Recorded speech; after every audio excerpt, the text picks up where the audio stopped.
Israel ಮತ್ತೆ ಅಮೆರಿಕದ ಅತ್ಯಾತುರ ಇರಾನಿನ ಪರಮಾಣು ಕಾರ್ಯಕ್ರಮಕ್ಕೆ ಹೊಸ ವೇಗ ಸಿಗೋದಕ್ಕೆ ಕಾರಣ ಆಯ್ತಾ? ಇರಾನ್ನ ಪರಮಾಣು ನೆಲೆಗಳ ಮೇಲಿನ ಇಸ್ರೇಲ್ ಯುಎಸ್ಗಳ ದಾಳಿ ಯುದ್ಧ ತಂತ್ರದ ಯಶಸ್ಸು ಅಥವಾ ರಾಜತಾಂತ್ರಿಕ ಎಡವಟ್ಟು?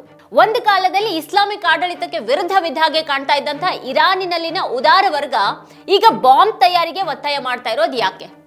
ಡೊನಾಲ್ಡ್ ಟ್ರಂಪ್ ಈಗ ಇರಾನ್ ವಿರುದ್ಧದ ನೇತನ್ಯಾಹು ಅವರ ಅಜೆಂಡಾದ ದಾಳ ಮಾತ್ರ ಆಗ್ಬಿಟ್ಟಿದ್ದಾರೆ. ಅಮೆರಿಕದ ಅಜಾಗರೂಕತೆ ಮತ್ತೆ ಇಸ್ರೇಲ್ನ ಅತಿರೇಕದಿಂದಾಗಿ ಜಗತ್ತು ಈಗ ಪರಮಾಣು ಮಧ್ಯಪ್ರಾಚ್ಯವನ್ನ ನೋಡ್ಬೇಕಾಗಿದೆಯಾ? ಇಸ್ರೇಲ್ ಹಾಗೆ ಅಮೆರಿಕಗಳ ದಾಳಿ ಬಳಿಕ ಇರಾನ್ನ ಪರಮಾಣು ಸಾಮರ್ಥ್ಯ ಸಂಪೂರ್ಣ ನಾಶವಾಗಿದೆ ಅಂತ ಪ್ರಚಾರ ಮಾಡ್ತಾ ಇರುವಾಗಲೇ ಎದ್ದಿರುವಂತಹ ಈ ಪ್ರಶ್ನೆಗಳನ್ನ ಇವತ್ತಿನ ವಿಡಿಯೋದಲ್ಲಿ ನಾವು ಚರ್ಚೆ ಮಾಡೋಣ. ಆದ್ರೆ ಅದಕ್ಕೂ ಮುನ್ನ ನೀವಿನ್ನೂ ನಮ್ಮ ಚಾನೆಲ್ ಅನ್ನ ಸಬ್ಸ್ಕ್ರೈಬ್ ಮಾಡಿಲ್ಲ ಅನ್ನೋದಾದ್ರೆ ಈಗಲೇ ಈ ವಿಡಿಯೋದ ಕೆಳಗೆ ಕಾಣ್ತಾ ಇರುವಂತಹ ಸಬ್ಸ್ಕ್ರೈಬ್ ಬಟನ್ ಹಾಗೆ ಪಕ್ಕದಲ್ಲೇ ಇರುವಂತಹ ಬೆಲ್ ಐಕಾನ್ ಪ್ರೆಸ್ ಮಾಡಿ ನಮ್ಮನ್ನ ಪ್ರೋತ್ಸಾಹಿಸಿ. ಈ ವಿಡಿಯೋವನ್ನ ಕೊನೆವರೆಗೂ ನೋಡಿ. ಹಾಗೆ ಈ ವಿಡಿಯೋದ ಬಗ್ಗೆ ನಿಮ್ಗೆ ಏನು ಅಭಿಪ್ರಾಯ ಇದೆ ಅದನ್ನ ಕೆಳಗಡೆ ಕಮೆಂಟ್ ಮಾಡಿ. ಈ ವಿಡಿಯೋದ ಲಿಂಕ್ ಅನ್ನ ನಿಮ್ಮೆಲ್ಲ ಬಂಧು ಮಿತ್ರರಿಗೆ ವಾಟ್ಸ್ಆಪ್ ಮಾಡಿ. ನಾವೀಗ ವಿಷಯಕ್ಕೆ ಬರೋಣ. ಇರಾನ್ನ ಪರಮಾಣು ನೆಲೆಗಳು ನಾಶ ಆಗಿದೆ ಅಂತ ಇಸ್ರೇಲ್ ಮತ್ತೆ ಅಮೆರಿಕ ಹೇಳ್ತಾ ಇವೆ. ಆದ್ರೆ ಅದ್ರ ಕೆಲ ಭಾಗಗಳಿಗೆ ಮಾತ್ರನೇ ಹಾನಿಯಾಗಿದೆ, ಉಳಿದ ಹಾಗೆ ಬಹು ಮುಖ್ಯ ಸ್ವತ್ತೆಲ್ಲಾನು ಸುರಕ್ಷಿತವಾಗಿದೆ ಅಂತಾನೆ ಹೇಳಲಾಗ್ತಿದೆ. ಈಗ ಇರಾನ್ ತನ್ನ ಪರಮಾಣು ನೆಲೆಗಳನ್ನ ರಹಸ್ಯ ತಾಣಕ್ಕೆ ಸ್ಥಳಾಂತರಿಸಿದೆ ಅಂತ ಹೇಳಲಾಗ್ತಿದೆ. ಜಾಗತಿಕ ರಾಜತಾಂತ್ರಿಕ ಒತ್ತಡ ಏನೇ ಇದ್ರೂ ಕೂಡ ಇರಾನ್ನ ಪರಮಾಣು ಕಾರ್ಯಕ್ರಮ ಹೆಚ್ಚು ತೀವ್ರಗತಿಯನ್ನ ಪಡೆಯೋದಿಕ್ಕೆ ಇವೆಲ್ಲಾ ವಿದ್ಯಮಾನಗಳು ಕಾರಣ ಆಗಿವೆ ಅಂತಾನೆ ಪರಿಣಿತರು ಹೇಳ್ತಾ ಇದ್ದಾರೆ. ಒಂದ್ ಕಡೆಗೆ ಡೊನಾಲ್ಡ್ ಟ್ರಂಪ್ ಅಂತವರೆಲ್ಲ ಇರಾನಿನ ಪರಮಾಣು ಸ್ಥಾವರಗಳನ್ನ ನಾಶ ಮಾಡಿದ್ದೀವಿ ಅಂತ ಹೇಳ್ತಾ ಇದ್ದಾರೆ. ಹಾಗಂತ ಇಡೀ ಜಗತ್ತು, ಮುಖ್ಯವಾಗಿ ಅಮೆರಿಕನ್ರು ನಂಬಬೇಕು ಅಂತ ಅವರೆಲ್ಲ ಬಯಸ್ತಾರೆ. ಆದ್ರೆ ಅಮೆರಿಕದ ಮುಖ್ಯವಾಹಿನಿಯ ಮಾಧ್ಯಮಗಳು ಬೇರೆನೆ ಹೇಳ್ತಾ ಇವೆ. ಅಂದ್ರೆ ಅಲ್ಲೊಂದು ಸ್ಪಷ್ಟ ವಿಭಜನೆ ಕಾಣಿಸ್ತಾ ಇದೆ. ಮಾಧ್ಯಮದ ಸಂಪೂರ್ಣ ಬೆಂಬಲ ಇಲ್ಲದೆ ಅಮೆರಿಕದ ಯಾವುದೇ ಯುದ್ಧ ಇಲ್ಲ. ಹೀಗಿರುವಾಗ ಇಲ್ಲಿ ಯಾಕೆ ಹೀಗೆ? ಯಾಕಂದ್ರೆ ಇದು ಟ್ರಂಪ್ ಶುರು ಮಾಡಿರುವಂತಹ ಯುದ್ಧ. ಮತ್ತೆ ಟ್ರಂಪ್ ಈ ಮಾಧ್ಯಮಗಳ ನೆಚ್ಚಿನ ಅಧ್ಯಕ್ಷರಲ್ಲ. ಇದೊಂದು ಕಡೆ ಆದ್ರೆ ಇನ್ನು ಹೊರಗೆ ಅಂತಾರಾಷ್ಟ್ರೀಯ ತಜ್ಞರು ಲಭ್ಯ ಇರುವಂತಹ ಪುರಾವೆಗಳ ಕಡೆಗೆ ನೋಡ್ತಾ ಇದ್ದಾರೆ. ಅವ್ರ ಪ್ರಕಾರ ಇರಾನ್ ನಲ್ಲಿನ ಪರಮಾಣು ನೆಲೆಗಳ ಗಮನಾರ್ಹ ಭಾಗ ಹಾನಿಗೊಳಗಾಗಿದ್ರು ಕೂಡ ಅದು ಪೂರ್ತಿಯಾಗಿ ನಾಶ ಆಗೋದಿಲ್ಲ ಅನ್ನೋದು ಅವ್ರ ತೀರ್ಮಾನ ಆಗಿದೆ. ಕೆಲವು ಸತ್ಯಗಳನ್ನ ನಾವಿಲ್ಲಿ ನೋಡೋದಾದ್ರೆ, ಫೋಡೋ ಪುಷ್ಟೀಕರಣ ಸ್ಥಾವರಕ್ಕೆ ಸಂಬಂಧಪಟ್ಟ ಹಾಗೆ ದಾಳಿಯ ನಂತರದ ನಕ್ಷೆಗಳು ಏನ್ ಹೇಳ್ತಾ ಇವೆ? ಬಂಕರ್ ಬಸ್ಟರ್ಗಳು ಒಳ ನುಗ್ಗಿರಬಹುದಾದಂತ ಹಲವಾರು ತೂತುಗಳನ್ನ ಅವು ತೋರಿಸುತ್ತವೆ. ಒಂದು ಬದಿಯಲ್ಲಿ ಸ್ವಲ್ಪ ಕುಸಿತ ಕಾಣಿಸುತ್ತೆ, ಬಹಳ ಕಡಿಮೆ ಪ್ರಮಾಣದ ಕಾಂಕ್ರೀಟ್ ಬೂದಿ ಕೂಡ ಅಲ್ಲಿ ಬಿದ್ದಿದ್ ಕಂಡು ಬಂದಿದೆ. ಆದ್ರೆ ಪರಮಾಣು ನೆಲೆನೇ ನಾಶವಾಗಿದೆ ಅಂತ ಇಷ್ಟದ್ರಿಂದಾನೇ ನಂಬೋದಿಕ್ ಸಾಧ್ಯ ಇಲ್ಲ. ಇರಾನಿನ ತಾಂತ್ರಿಕ ಮತ್ತೆ ಮಿಲಿಟರಿ ತಜ್ಞರು ಹೇಳ್ತಾ ಇರುವ ಪ್ರಕಾರ ಈಗಿನ ದಾಳಿಗಳಲ್ಲಿ ಪರಮಾಣು ನೆಲೆ ನಾಶ ಆಗಿಲ್ಲ. ಅದರಿಂದ ಹಾನಿ ಆಗಿರೋದು ಹೌದಾದ್ರೂ ಅದು ಕೂಡ ಅಂದ್ಕೊಂಡದಕ್ಕಿಂತ ಕಡಿಮೆನೇ ಇದೆ. ಅಮೆರಿಕದ ಗುಪ್ತಚರ ಇಲಾಖೆ ಕೂಡ ಇದನ್ನ ಕಂಡುಕೊಂಡಿದೆ ಅನ್ನೋದನ್ನ ಸೋರಿಕೆಯಾದ ಅಂಥ ಮಾಹಿತಿಗಳ ಆಧಾರದ ಮೇಲೆ ಅಮೆರಿಕದ ಮೀಡಿಯಾಗಳು ಹೇಳಿವೆ.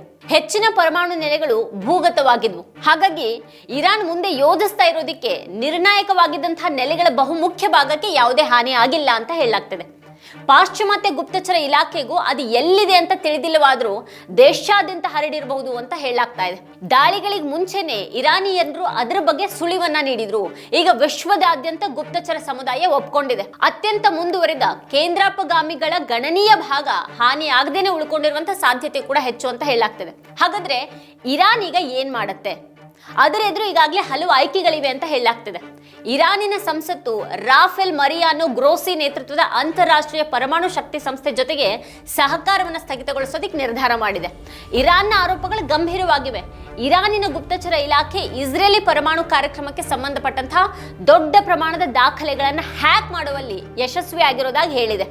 ಗ್ರೋಸಿ ನೇತೃತ್ವದ ಐಎಇಎ ಮೊಸಾದ್ಗಾಗಿ ಬೇಹುಗಾರಿಕೆಯನ್ನು ನಡೆಸ್ತಾ ಇದೆ ಅಂತ ಕೂಡ ಅದು ಹೇಳಿದೆ. ಪರಮಾಣು ಪ್ರಸರಣ ರಹಿತ ಒಪ್ಪಂದದಿಂದ ಇರಾನ್ ಇನ್ನೂ ಹಿಂದೆ ಸರಿದಿಲ್ಲ.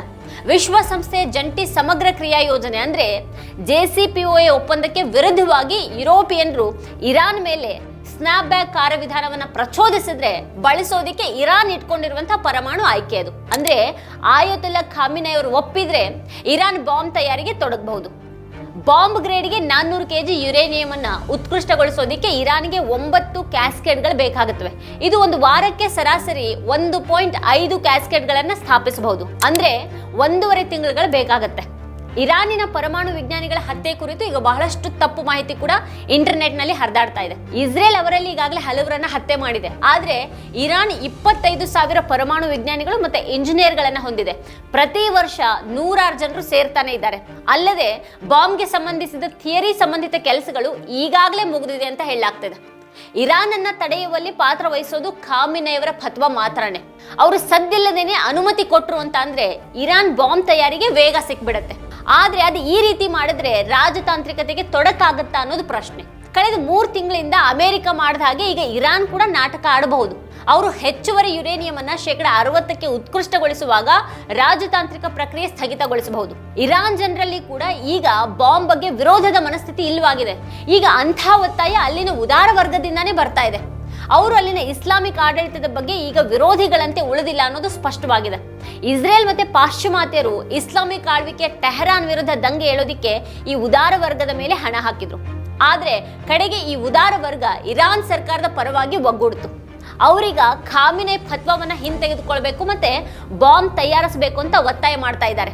ಹೀಗಾಗಿ ಸರ್ಕಾರ ಅವರ ಈ ಒತ್ತಾಯವನ್ನ ನಿರ್ಲಕ್ಷ್ಯ ಮಾಡೋದು ತುಂಬಾ ಕಷ್ಟಕರ ಆಗಬಹುದು. ಪರಮಾಣು ಕಾರ್ಯಕ್ರಮ ಕೈ ಬಿಡುವಂತೆ ಇರಾನ್ಗೆ ಅಮೆರಿಕ ಏನೇ ಹೇಳಿದ್ರು ಅದೆಲ್ಲ ಹೋಗುವಂತ ಮಾತಲ್ಲ.